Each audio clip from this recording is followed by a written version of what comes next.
Сябры, гэтае відэа не на асноўную тэму майго канала, але я павінен быў зрабіць яго. Ёсць людзі, якія жылі тады, калі нашы праблемы і няшчасці былі шчаслівым жыццём. Гэтыя людзі, нашы дзядулі, бабулі і бацькі. І самае страшэннае для іх гэта быць забытымі сваімі дзецьмі і сваякамі. Гэта расказ майго дзеда пра вайну і мінулае жыццё. А пачнем з таго, як яго бацька уцёк з цягніка, які вёз іх на працу ў Германию. Ну, собственно, я мало знаю про это, дед точно не рассказывал. Знаю только, что он побился, а як он спрыгивал, или только говорил, як он уже был на земле, а поезд уходил. Товарняк же, конечно. Так там, говорит, хлопчик один через окно по рушниках тоже спускался. Но дед побился здорово, лицо. И он на Липовской пуще. А куда их везли? А их, ну, сначала думали в Германию, но их только в Минск завезли, и в Минску, кого завезли, они там что-то робили. Вот батька, это, друг батьки, Владимир Русаков, так в Минске, говорил, в Минске они, потом они задержались после войны, и Якуб Колос приехал уже в Минск, так они там что-то Якубу Колосу помогали устроиться, жить. Но батька рассказывал, як шел через Налибудскую пущу. Говорил, что дома спаленные были все, вёски. И только характерно, коли каждому сметнику своя кучка курей была. Ну и там его партизаны сустрели. Но не грабители, а батька их так серьезно, уважливо отзывался. Говорит, один партизан, руководитель сказал, зачем сапоги снял? Думал, грабить будем? Но батька отвечает, да не, говорит, не думал про это, муляют, сшитые кепки. Натирают ноги, да. Но и лицо побитое было, так я партизанский доктор сшил ему лицо. Там несколько, в общем, это не тайна, батька рассказывал. Но предложили, может, в партизанах остаться, так дед сказал, что дома дети малые. Но я ж малый был, наверное, мне год 3 было. А брат 41-го года еще ж молодейший был, он потом скоро помер. Ну так они пустили без всякого там, без проблем. Даже дали схему, карту. Сказали, где контролируют они вёски, а где уже немцы, полицаи. Ну и вот через Налибудскую пущу прошел, зашел у Любчу, там у его приятель был. Вот он до этого приятеля переночевать. Ну, приятель пустил его у гумно. Батька на сене уже спит, а раницу это гумно окружено полицаями. Ну и кричать, вставай, партизан. Ну, батька встал, полицаи вокруг окружили и повезли его в Новоградок, в гестапо. У батьки нож был хороший. Я ще після війни їм пользувався, такий грубоватий. Ну, потім я його молотком стукав, поламав главное лезвие. Ну, так полицаи считали, что вот партизана зловили. Но батька говорит, что у Верескові мене знають. І назвав фамілію. Норик був такий Женя. І Норик Саша. Ну і визивають этого Норика Женю, кстати, батьки і жили у їх на квартирі, бо хати у нас не було. У этих Нориків. Визивають этого Норика Женю, а він глядить на батьку і говорить, я не знаю, що Он это. еще полицаем был, да? Да. И, между прочим, як батько говорив, каким-то старшим в поліції був, його на погонах лички вже були. И Женя, и Саша. Да.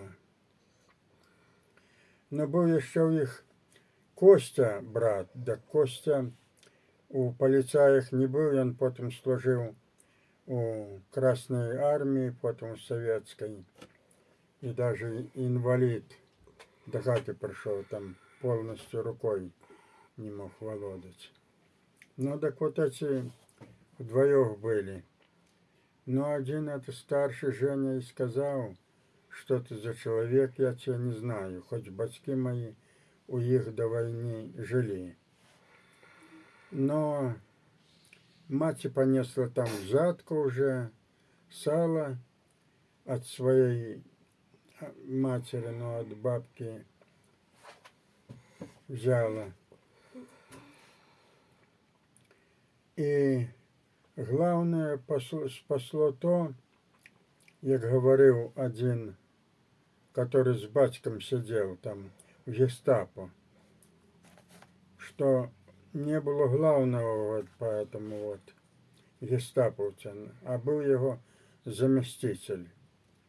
Но потом говорили, этого заместителя расстреляли немцы. Батько питає у этого учителя, с которым сидел из гестапо, ты-то, говорит, сюда как попал?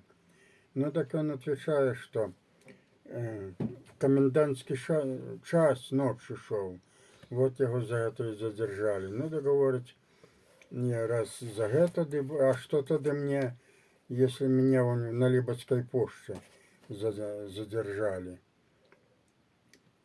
Ну, так говорить, если буде главный, то нас розстріляють. Батько за ночь у этой вот каталажці вирізав то ли 4, то ли сколько крат в решетке, в окне. Осталось 2, и говорить, потом я бы вырывал решетку. Это ножом своим. Да.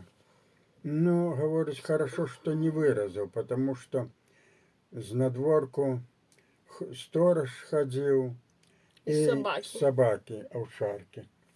Ну, вызвали, так вот, этот полицай, у которого батьки жили, не познал. Правда, другий брат, младший Саша, познал. Ну и мать там взятку понесла, все такое прочее. Ну, в общем, спросили, почему утекал. Ну и батька отказал, что до детей утекал. И его это уже гестаповец отпустил, только сказал, капитану Верескове до бункера ходил там, что-то по столярной части робил. Ну так батька несколько раз сходил туда даже, еду давали какую-то там, эрзац. Так мать варила крупники. И мне нравился, смачно было. Не знаю, з чого, но, в общем, я помню ту еду. Ну, такое вот дело. Потім этих поліцаїв двох судили, так одного Женю вроде бы расстреляли, а Саша помер в заключении скоро. Такое вот дело. Ну, расскажи, что дед тоже там хотел уже идти в полицию, но его друг говорил. Ну, папа твой.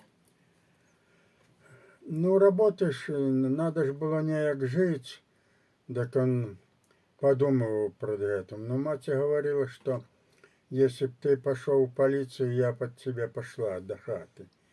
Но один там человек, кстати, поляк, як дед сказал, что вот собирается идти. Ну, так это поляк старый говорит, что собираешься продать душу. Ну, по какой причине, в общем, батька не пошел в полицию. Так не в полицию, а робить там, работа какая-то была. Понятно. Но так он не ходил, не захотел. Я лепей расскажу про бой, як это партизаны. Давай. Вот партизаны нападали на бункер у Верескове, на гарнизон. Ну так что ж у них и оружия мало, и боеприпасов, які там у партизанов вересковских бой. В общем, отбили их немцы. Только один партизан, мать говорила, раненый, лежал вот около этой хаты, где теперь Вася живе. Так там, говорится, там наши грады были, нам жители дав, бо дед, батько не дав ні одної гради. Вот. И расскажи, Ну, что так там вот, пришел перед... Так вот, перед боем зашел командир партизанский, ну и сказал, что, говорит, ховайтесь, бой будет. А хата дедова стояла у полі на отшибі і якраз напротив бункера. Так вот, як з бункера начали стрелять, так пули пролетали через окно и у печь ударались. Ну, а мать моя, як это мужик сказал ховаться, так подняла меня и брата и поставила за печь. Ну, в общем, повоевали, и партизаны отошли, только вот раненый остался. Лежал, потом говорил раненый, и зубы доставал из рота. Конечно же, его потом забили. После Ну, войны. так это, после войны батька столяр был хороший и художник. Так его не сразу отпускали. Ну и он на полесе там протягивал это, что-то связь тянули, так он там трудился. И вот, а мать к нему ездила. И вот у поезде как-то мать сидит, и мужик входит, здоровается с ей. Мать отказывает, здравствуйте, да. Откуда вы меня знаете? Так это мужчина и говорит, что я же у вас был в Верескове, хата около церкви, ну и рассказывает, что вот справа на кровати старик спал и мальчик у голубой люльки в колыске. Да, говорит, это наша хата. Ну, я ж вот вас предупреждал, как вы прятались, бо бой будет. Так мать ей говорит, что, мол, после вас другий партизан зашел, ну и пограбил всю одежду батькову, забрал. Так это Мужик отвечает: знаем. Мы разрешали только в крайнем случае брать перевязочные материалы, если ранены, а чтобы грабительством не занимались. Но это пришел пьяный, и мы, вот не помню, сколько он сказал, то ли 17 вроде бы. нет, только то ли 11, то ли 13 человек около Немана мы расстреляли.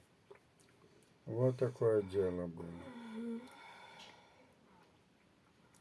Ну и такое дело вот с партизанами. Коровы забрали, все стадо наше.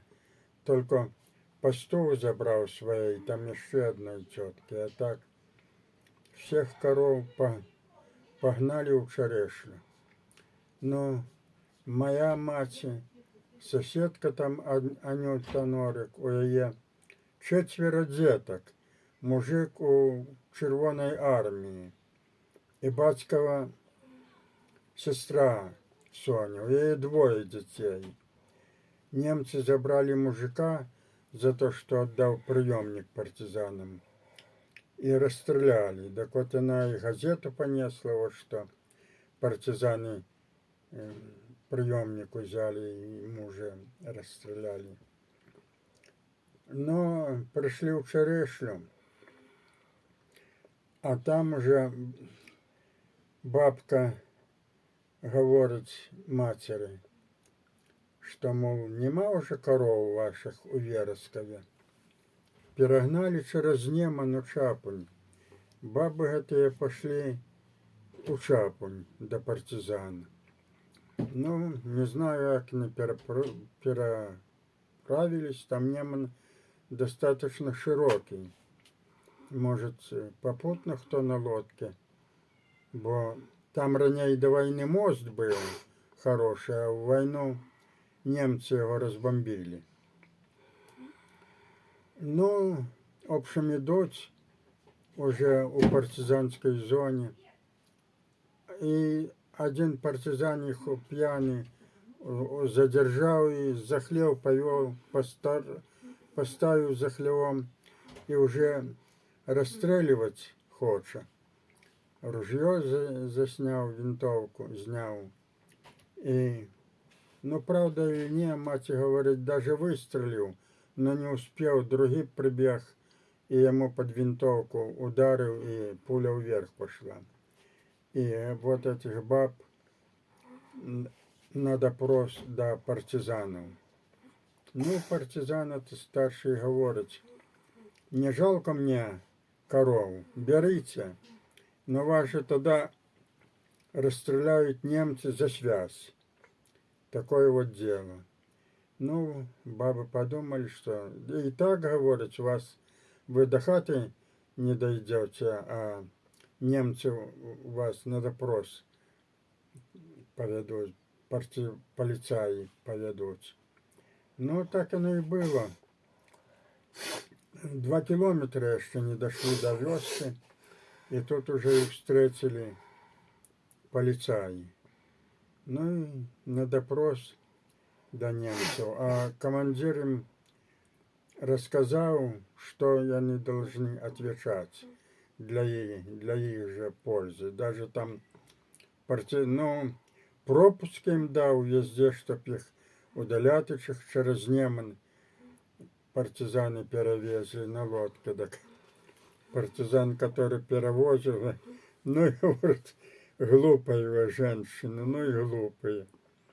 Ну, перевез их назад, и вот встретили Каляходосову полицаи и на допрос. Ну, эти женщины рассказывали, як там говорив їм командир, що, мов, винтовки у них на веревках старые. Ну, не помню, что там им говорил, но это немец, который допрашивал, смеялся, ну и отпустил их назад. Вот и все. Ну, Ну, расскажи то, что помнишь. Ты говорил, что солдата какого-то прятали в Верескове, и он тебе карандаш подарил. Гэта яшчэ вайна шла. Окруженец, питерский солдатик. Ну, бацькі хвалили, я не знаю, як його звали. Не знаю, у кого він там трудився. І в його карандаш був. Так я от тепер гляджу, яка тепер вигода. Краски всякі, навалом. Бумага, ватманы, как хлам валяется. А мне ж, что прессовать, так приятель. Здравствуй, Светонька, я вот тут. Интервью. Ну, А мне за все 3 годы школы краски, коробка акварельных была. Я и так берег. Ну что ж, списал, а другую купил, так другая кепская была. То вот такие справы. Ну, приятель с бацьками трудился у колхозной конторы. Так вот он иногда давал мне с конторы там как-то ватманы белые, невеликие листы. Вот я и на их рисовал. Ну, еще в Новоградок с приятелем поехал. Да и тогда ж автобусы не ходили, это дорого. Я в 5 класс ходил. Так вот за этим приятелем в ноябре месяце в Новоградок поехали. Я купил себе альбом для рисования. Вот той альбом товстоватый такие. Вот все 3 года я на им и рисовал. Берег, конечно. Так он и теперь где-то есть, рисунки такие. А теперь вот навалом красок, навалом кистей и вопрос не. Тогда обычно тетрадь радость была, а теперь тетради мусор. Вот такое дело было. Перебирал я школьные тетради после 1 класса. Ну и где там тетрадь, там 2 листа, там несколько все осталось. Я собрал непотребные и вынес их на луг и выкинул. А мать собирала свиням зелья и увидела, ну что ж, по почерку она определила, что это мои тетради сшитки. Ой, сколько шума было, столько грызни, что я... А что с тих тетрадей можно было робить? Куда их употребить? Они там по 2 листы, по 3. Так вот с 1 класса куда мне деть? Ну, я ж с польских часов тогда говорила, что тетради, все это учебное было. Вельми дорого стоило. Там за одну корову там несколько тетрадей можно было купить только. Вот, так что если теперь поздняк хвалить польскую... Нет, это не надо. Чему не надо? Ну, Польскую власть и режим, так это вранье. И белорусов уже не было нигде учиться по белорусской мове. Даже с 1 класса все по-польски. Вот такое дело. Ну расскажи, как твой папа выживал в Первую мировую. Ну, вот, и он же был в Днепропетровске в войну с батьками. И батька хорошо учился. Я еще вот, у кого у вас застаются тетради? Ни у кого. Говори. Я сейчас маме отнесу телефон. Давай, говори.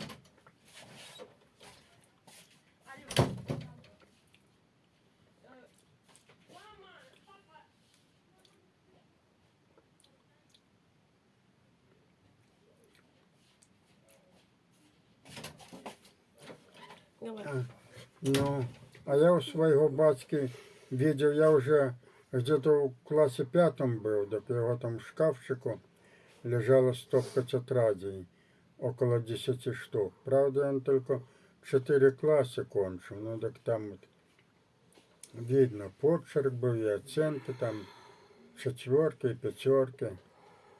Ну и были они у дня, Днепропетровске. теперь Днепропетровск, а тогда это Екатеринослав, по-моему, был, назывался. И он дружил с одним товарищем, наверное, разом ходили, даже фотография есть, где там написано товарища Женя от товарища Кости.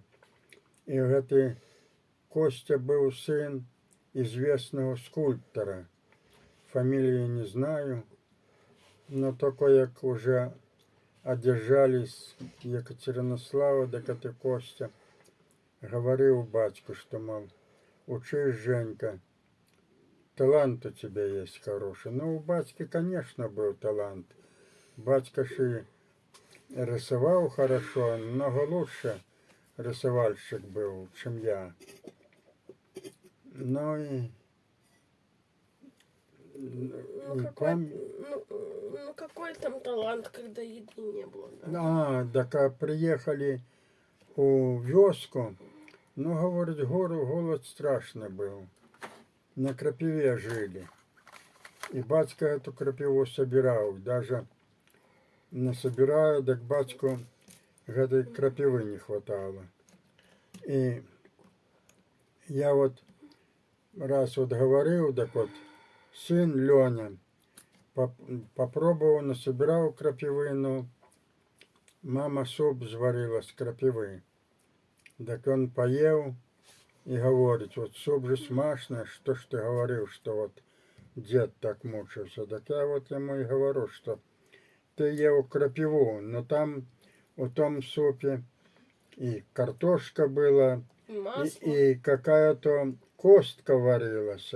А потом еще вот мать ложку сметаны тебе вернула у миску, и ел ты этот суп с хлебом. И кроме этого супа ты что-то еще ел.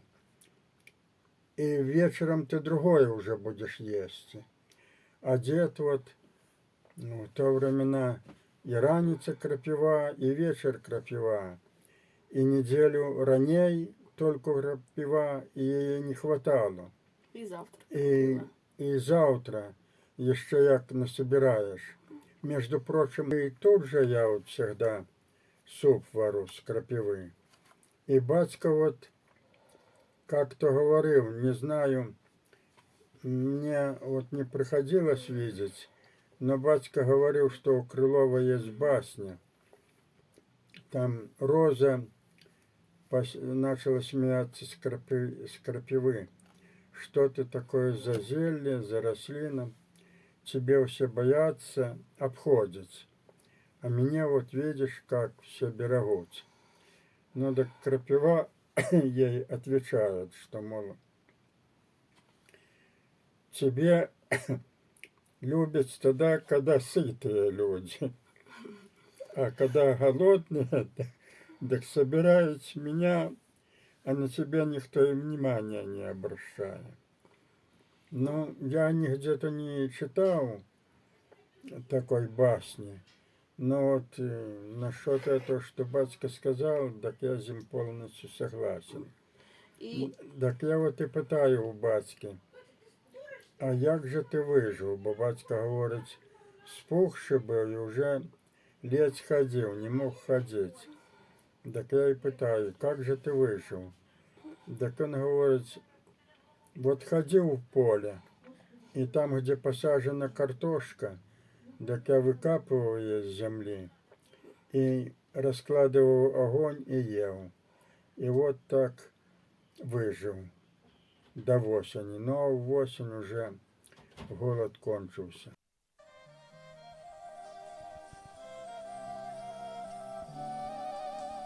От прадедов спокон веков нам засталася спадщина, поміж своїх і чужаков.